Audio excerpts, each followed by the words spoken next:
Olá, alunos, tudo bem? Professor José Luiz falando. Sejam todos muito bem-vindos a mais uma videoaula da disciplina de Bioquímica para os alunos dos cursos de Nutrição, Cosmética e Estética.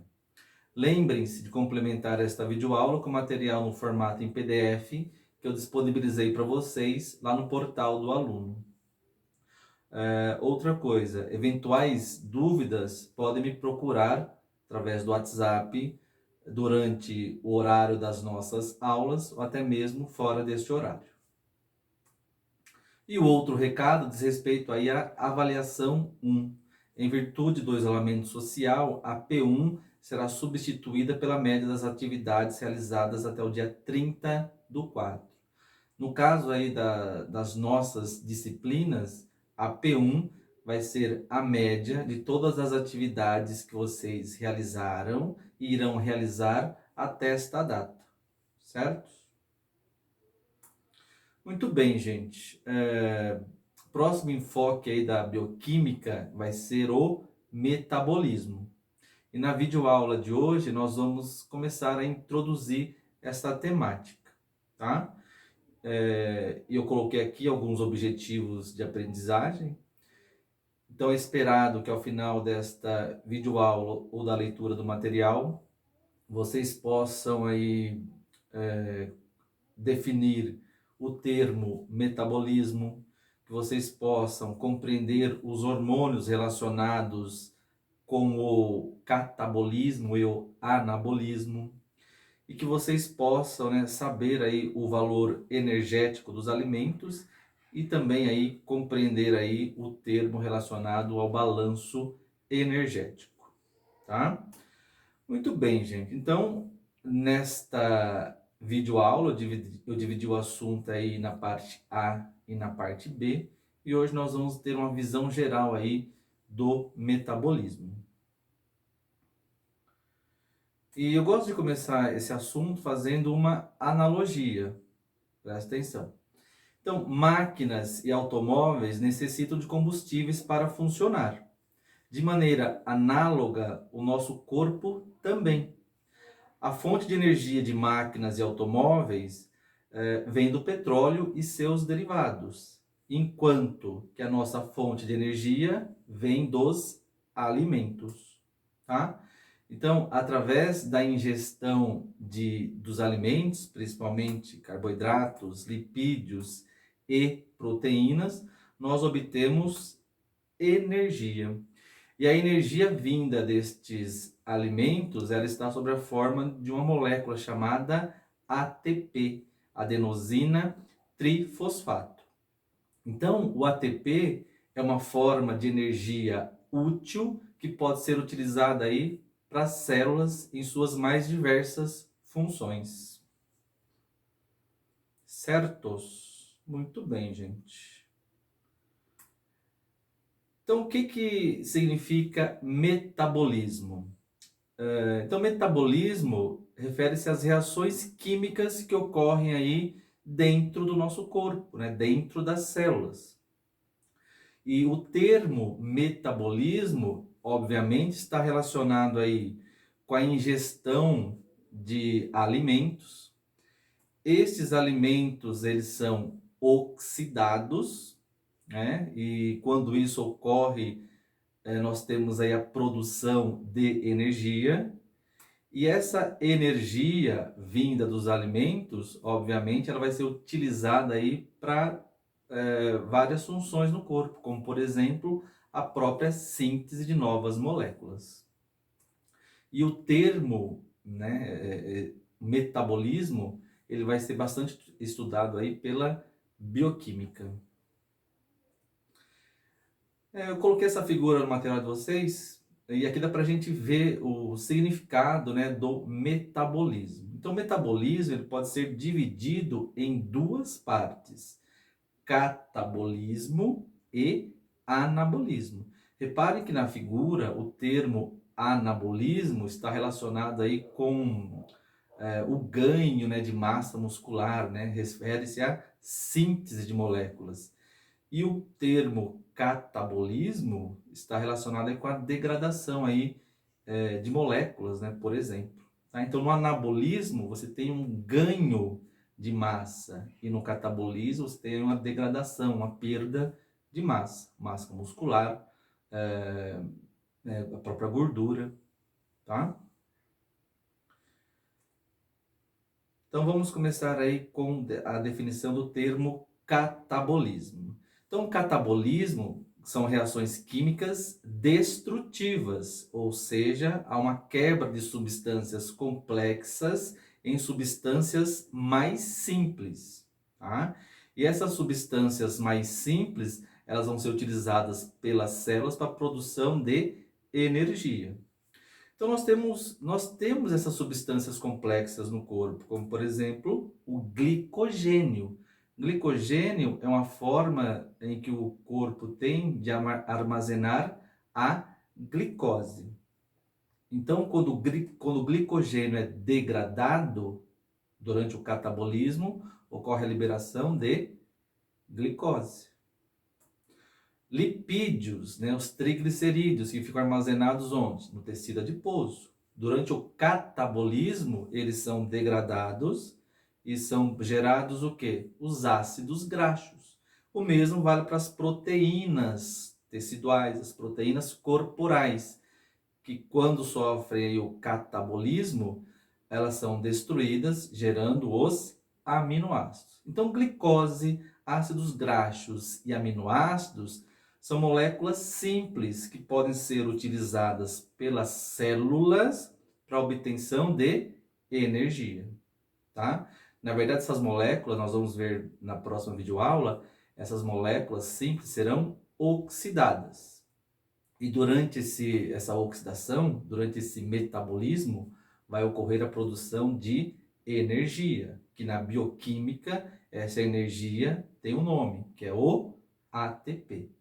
Outro detalhe, as reações do catabolismo vão ocorrer durante o jejum, certo? Muito bem. E o anabolismo é o oposto. Nós temos aí as reações químicas construtivas, ou seja, a produção e armazenamento de novas moléculas. A partir das reações anabólicas, é possível o crescimento do corpo, a regeneração aí de tecidos e a própria manutenção desses tecidos e órgãos. Uma curiosidade, né? O anabolismo, ele ocorre após as refeições, tá? E as reações anabólicas, para que elas possam ser processadas, elas precisam de energia, que é aquela energia vinda do catabolismo. Precisa, então, do ATP. Então, após as refeições, nós temos aí um excedente de nutrientes, como, por exemplo, a glicose. Durante o anabolismo, o excesso de glicose vai ser armazenada aí no fígado, né? E músculos sob a forma de glicogênio, tá? É uma reação de síntese que vai utilizar aí uma energia, o ATP, para que isso ocorra. O mesmo vale aí para os ácidos graxos, que durante aí o anabolismo, eles serão transformados em triglicerídeos, os lipídios. E os aminoácidos, que nas reações anabólicas serão utilizados para a síntese de proteínas corporais, proteínas teciduais. Então, gente, de maneira geral, as reações anabólicas vão promover um ganho de massa corporal do indivíduo, tá? Então, as reações anabólicas, elas ocorrem após as refeições. Então, de novo, essa figura que ilustra bem o que nós falamos. Anabolismo, reações de síntese. Nós temos um ganho aí de massa muscular, massa gordurosa, tá? E o catabolismo, nós temos a destruição aí dessas moléculas complexas, tá? As reações do catabolismo promovem, então, uma perda de massa muscular, uma perda da massa do tecido de gordura, por exemplo.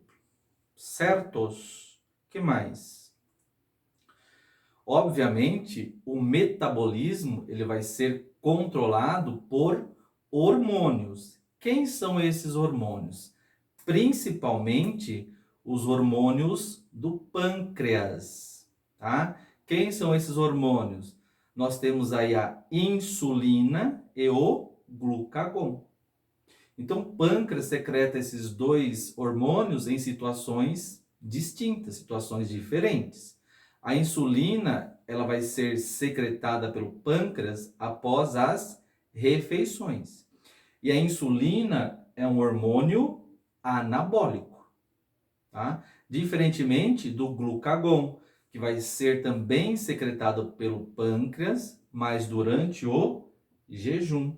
E o glucagon ele tem uma função aí catabólica, tá? Então são os principais hormônios relacionados ao metabolismo.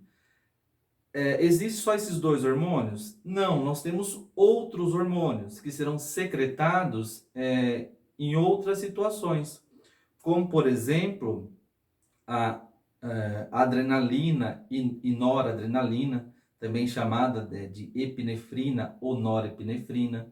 São hormônios secretados aí pela glândula das suprarrenais durante exercício físico ou durante um jejum prolongado. Esses hormônios, eles têm uma função catabólica, tá? E um outro hormônio aí é o cortisol, que vai ser secretado especificamente aí durante o estresse. É um hormônio também secretado aí pelas glândulas suprarrenais. Ele também interfere no metabolismo, ele promove a degradação de proteínas e lipídios, e, no entanto, ele poupa carboidratos. Então, olha que interessante. Se você está numa situação de estresse, o nível de cortisol se eleva na circulação, e o cortisol, como ele poupa carboidratos, você pode entrar num quadro, então, de hiperglicemia. Esse estado de hiperglicemia leva, consequentemente, à doença chamada diabetes. Certo? Muito bem, gente. O que mais nós temos aqui? Então, o metabolismo ele vai se dar nesses dois estados, no estado alimentado e no estado de jejum. Agora, vamos definir esses termos, né? O que é o estado alimentado? É o período de 2 a 4 horas após uma alimentação normal, após uma refeição. Obviamente, né? No estado alimentado, como eu falei, nós temos um excedente aí de nutrientes, né? Um excesso de glicose, aminoácidos, ácidos graxos, tá?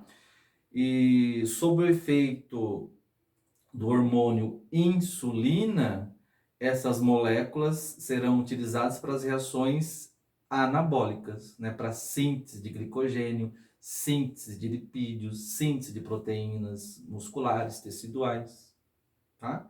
Então, no estado alimentado, prevalece aí o hormônio insulina. E no estado de jejum, que é aquele período em que não ocorre ingestão de nutrientes durante um tempo mínimo aí de 6 horas, nós temos o predomínio das reações catabólicas, reações destrutivas, tá? Que serão mediadas pelo hormônio glucagon. Outros hormônios durante o jejum, né? Já falamos aí do próprio glucagon, da epinefrina, né? Adrenalina. Temos também aí o hormônio do crescimento e a testosterona, que também são secretados aí durante esse período de jejum. Agora nós vamos falar aí do perfil metabólico de alguns órgãos durante esses estados, no estado alimentado e no estado de jejum. Obviamente, né, o metabolismo e a atividade desses órgãos serão diferentes em relação a esses dois estados. E nós temos alguns órgãos, né, chave do metabolismo, como por exemplo o pâncreas, né? Como já foi falado, o pâncreas no estado alimentado após as refeições, o que o pâncreas secreta? Que hormônio? Muito bem, secreta insulina. No estado de jejum, a atividade do pâncreas é outra, né? Durante o jejum, o pâncreas secreta qual hormônio? Glucagon, tá? E é justamente a presença destes hormônios em que nós vamos ter aí a atividade aí dos diferentes órgãos, né? Então, por exemplo, o cérebro, né? Durante o estado alimentado, o cérebro ele tem preferência em metabolizar aí a glicose. Então, o sistema nervoso, o cérebro, se alimenta preferencialmente de glicose, tá? E no estado de jejum, também, né? No estado de jejum, cérebro, sistema nervoso, neurônios, têm preferência pela glicose. Só que, durante o jejum, a glicose pode estar escassa. Então, nessa situação, o sistema nervoso, o cérebro, pode também se alimentar aí de corpos cetônicos, tá? Então, o que são os corpos cetônicos? Nós vamos ver mais adiante no metabolismo de lipídios, mas corpos cetônicos representa aí uma fonte alternativa de energia que pode ser utilizada por alguns órgãos, como o cérebro, né? Durante períodos intensos, períodos longos de jejum, tá? Que mais? Fígado, né? No estado alimentado, sob o efeito da insulina, o fígado ele vai sintetizar, vai produzir aí várias moléculas, várias substâncias, como por exemplo o próprio glicogênio, tá? Então nós temos uma reserva de glicose que vai ficar armazenada no fígado sob a forma de glicogênio, tá? Além disso, ainda sobre o efeito da insulina, o fígado produz aí vários tipos de lipídios, como por exemplo, os triglicerídeos, que vão ser produzidos no fígado e serão enviados até o tecido adiposo, onde vão ficar aí armazenados, tá? O fígado também produz o colesterol, que é uma molécula bastante importante e vai ser enviada aí para todas as células do nosso corpo, tá? Então, durante o estado alimentado, o fígado sintetiza aí várias substâncias. Obviamente, né, no estado de jejum, a atividade do fígado vai ser outra. Aí nós temos a presença aí do glucagon, e o glucagon, então, vai promover principalmente aí a degradação daquele glicogênio que ficou armazenado no fígado. Por que isso ocorre? Degradando aquela reserva de glicogênio, é gerado aí glicose, que cai na circulação, e essa glicose atinge e chega até o cérebro, o sistema nervoso, células nervosas, como neurônios, tá? Então, mesmo durante o jejum, nós conseguimos manter a nossa glicemia, que é bastante importante aí para alimentar aí o cérebro, certo? Que mais? E também se esse jejum perdurar, se alongar, o fígado também produz aí os corpos cetônicos. Como eu já falei, né, é uma fonte alternativa de energia que pode ser utilizado por diferentes órgãos, como cérebro e músculos, por exemplo. Certo? O que mais, gente? Tecido adiposo, obviamente, no estado alimentado, sob o efeito da insulina, tecido adiposo vai armazenar lipídios. Então, todos aqueles triglicerídeos que foram produzidos pelo fígado são enviados até o nosso tecido adiposo, onde serão então armazenados, tá?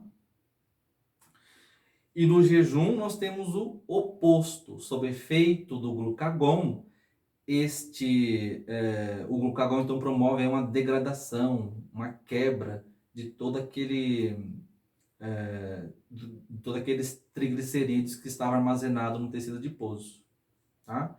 Então nós temos aí a degradação dos triglicerídeos, gerando aí os ácidos graxos, esses ácidos graxos são enviados ao fígado e a partir desses ácidos graxos é que o fígado vai produzir então os corpos cetônicos, certo? Então os corpos cetônicos, como já falei, né, é uma fonte alternativa de energia que vai ser produzida a partir da degradação de triglicerídeos, degradação de ácidos graxos. E os músculos, no estado alimentado, sob efeito da insulina, os músculos armazenam glicose, né, sob a forma de glicogênio, eles sintetizam proteínas e todos esses eventos que ocorrem aí, esses eventos anabólicos que ocorrem no músculo, nos músculos, promovem então um ganho de massa muscular. E durante o jejum, o oposto, sob o efeito do glucagon, todas essas reservas aí que estavam armazenadas, glicogênio e proteínas, são degradadas, gerando aí glicose, e essa glicose vai ser utilizada para o próprio processo de contração muscular. Certo, gente? Então, esse é o perfil aí, metabólico aí de alguns órgãos durante esses períodos, durante esses estados, alimentado no estado de jejum, tá? E então nós obtemos energia, né, através aí da ingestão de nutrientes. Então nós temos aí duas classes de nutrientes. Nós temos aí os macronutrientes, que são nutrientes necessários em grandes quantidades. Quem são eles? Obviamente, carboidratos, lipídios e proteínas, tá? Esses macronutrientes apresentam uma função energética, ou seja, vão fornecer energia, né, ATP, para as atividades celulares, por exemplo, e também tem uma função construtora. Esse termo construtora significa que eles estão presentes em diversas estruturas do nosso corpo, como por exemplo a própria membrana plasmática, que é rica em lipídios, proteínas e até carboidratos, certo? E os micronutrientes, né, não têm valor energético. Eles são necessários, eles têm uma função aí chamada de reguladora. O que significa isso? Eles vão auxiliar nas funções metabólicas do nosso corpo, tá? Tem esse nome de micronutrientes porque são necessários em pequenas quantidades. Quem representa essa classe de nutrientes? As vitaminas, que nós vimos em aulas passadas, e os próprios íons, né, também chamados aí de sais minerais. Muito bem, gente. Então, vamos comentar aí sobre o valor energético aí dos macronutrientes. O metabolismo, a oxidação desses nutrientes vai produzir energia, né, vai produzir ATP. No entanto, quando nós observamos o rótulo dos alimentos, nós não enxergamos, né, fornece tantos ATPs.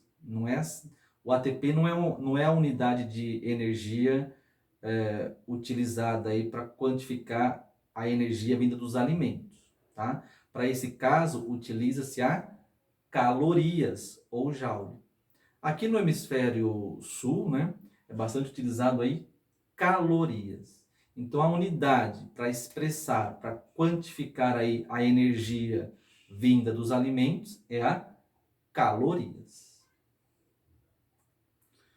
Então, caloria é um termo que indica a quantidade de energia fornecida por um alimento. Então, é bastante comum aí nos rótulos o termo cacau ou simplesmente cal, né, com a letra C maiúscula. Então, um cacau ou cal equivale aí a 1000 calorias. Tá? Então, como repetindo, o valor energético dos alimentos vai ser dado, então, vai ser quantificado sob a forma de calorias, ou cacau, ou simplesmente cal. E todos esses macronutrientes, carboidratos, lipídios e proteínas, vão apresentar então esse valor energético que nós vamos falar agora, tá? Então, os carboidratos, né, eles constituem até 70% aí da nossa dieta. A principal função dos carboidratos é de fato aí a produção, a geração aí de energia, e essa energia é vital aí para o sistema nervoso, por exemplo, o cérebro só se alimenta aí de glicose, tá? E fontes de carboidratos, obviamente, estão presentes aí em diversos tipos de cereais, né? Trigo, arroz, milho, cevada, vários tipos de legumes, frutas, mel, tá? E seja qual for aí o carboidrato ingerido, o principal produto aí da digestão desse carboidrato vai ser a glicose, tá? Que é a principal fonte, repetindo, né, a principal fonte de energia utilizada pelo cérebro. Valor energético. 1 grama de carboidrato representa aí, equivale a 4 quilocalorias, tá? Um pãozinho, né, de 50 gramas, pãozinho da padaria, tem 50 gramas, né? Quanto de calorias tem? Então, 50 gramas multiplicado aí por 4 quilocalorias. Tá? Então, você vai saber quantas calorias aí tem naquele pãozinho lá, lá da padaria. Tá? Um pão francês, né? E tem gente que gosta de comer 2, 3 pãozinhos, né? Então, os carboidratos ficam na base da nossa pirâmide alimentar. E as proteínas, né? Constituem aí 20% da nossa dieta, fornecem energia e são importantes para a construção e manutenção dos tecidos do corpo. Fontes de proteínas, obviamente, produtos de origem animal, tá? Carne, leite, ovos, principalmente. São ricos em aminoácidos. 1 grama de proteínas tem o mesmo valor energético que os carboidratos. 1 grama de proteínas tem aí 4 quilocalorias. Tá? E o macronutriente de maior valor energético aí, obviamente, são os lipídios. Constituem 10% aí da nossa dieta. Principal função está no fornecimento aí de energia. E os lipídios são encontrados aí em fontes animais, né? Através aí das gorduras, e de fontes vegetais, através dos óleos. Tá? E tanto gorduras quanto óleos vão conter aí os ácidos graxos. Tá? 1 grama de gordura equivale a 9 quilocalorias. Então, entre dos três macronutrientes, o que apresenta maior valor energético são os lipídios. Tá? Coloquei um exemplo aqui do álcool, né? O álcool não tem nenhuma função no corpo, mas é uma bebida bastante presente aí na nossa sociedade, né? Faz parte aí do estilo de vida de muitas pessoas. E 1 grama de álcool, nós temos aí 1 grama de álcool equivale a 7 quilocalorias. Tá? Então, um alimento, né? Um alimento de alto valor energético. O que mais, gente? E nós precisamos, ainda não, né? Então, essa energia vinda dos alimentos, então os alimentos são ingeridos, eles são metabolizados, e essa energia, ela vai, vindo do metabolismo, vai se dar sob a forma de calor, né? 60% aí dessa energia vai ser convertida em calor, e 40% vai ser convertida naquela energia útil, capaz de gerar trabalho, né? Capaz de realizar uma atividade celular, que é o ATP, certo? E essa energia útil, né, esse ATP, vai ser de fundamental importância, tá? principalmente aí para a nossa taxa metabólica basal, né? O que que é a taxa metabólica basal? É a quantidade mínima de energia necessária para manter aí as nossas funções vitais no estado de repouso. Então, mesmo que você fique o dia todo, o dia inteiro na cama, assistindo a Netflix, você vai estar respirando, o seu coração vai estar batendo, enfim, suas células vão estar transportando substâncias, e tudo isso precisa de energia. E essa energia é, utilizada no repouso é chamada de taxa metabólica basal. Nós temos vários programas, né, vários aplicativos que calculam essa taxa metabólica basal. De maneira geral, os valores aí dessa taxa metabólica basal encontram-se entre 1.500 a 2.500 quilocalorias, tá? Eu até coloquei aqui uma tabelinha para a gente estimar aí vocês podem fazer em casa, né? Para estimar o cálculo da taxa metabólica basal.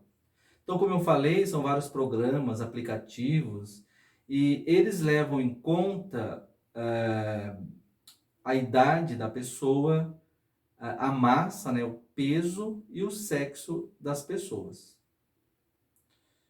E aqui eu coloquei uma tabela que dá para vocês, então, estimarem aí a taxa metabólica basal de vocês. Até coloquei um exemplo, tá? Exemplo 1. Qual a taxa metabólica basal de um homem de 38 anos e 80 quilos? Então aqui, ó, na verdade, é um cálculo que envolve aí várias equações. E estas equações estão relacionadas aí com a idade, né? E para cada faixa etária, você vai ter um fator aí utilizado, que vai ser utilizado, que você vai também multiplicar pelo seu peso, pela sua massa. Tá? Então, nesse exemplo, ó, o homem é um indivíduo do sexo masculino, ele tem 38 anos, então vou usar essa equação aqui, ó. E nessa equação, eu vou pegar a massa, né, o peso da pessoa e somar com outro fator, tá, da equação, certo? Então, bem simples, nesse exemplo, eu vou usar essa equação, 11,6 multiplicado pelo peso, pela massa, mais esse fator, 879. Fazendo essa conta, né, nós vamos chegar num valor aproximado aí de 1.800 quilocalorias, certo? Obviamente, ninguém fica o dia todo deitado, né? As pessoas trabalham, as pessoas exercem vários tipos de atividades. Então, nós temos o gasto energético total diário. Ele vai ser obtido através da multiplicação do valor da sua taxa metabólica basal, multiplicado pelo fator da atividade física. Então, você vai pegar a sua taxa metabólica basal, que você calculou usando a tabelinha, e você vai multiplicar pelo fator atividade física. Essa atividade física pode ser classificada como leve, moderada ou intensa, tá? Está dividida aqui entre homens e mulheres. É só você usar esse fator atividade física, aí você vai conseguir descobrir aí qual que é o seu gasto, qual que é o seu gasto energético total diário. Então, né, no exemplo que foi dado, a gente viu que aquele homem de 38 anos, de 80 quilos, a taxa metabólica basal dele é de 1.807 quilocalorias.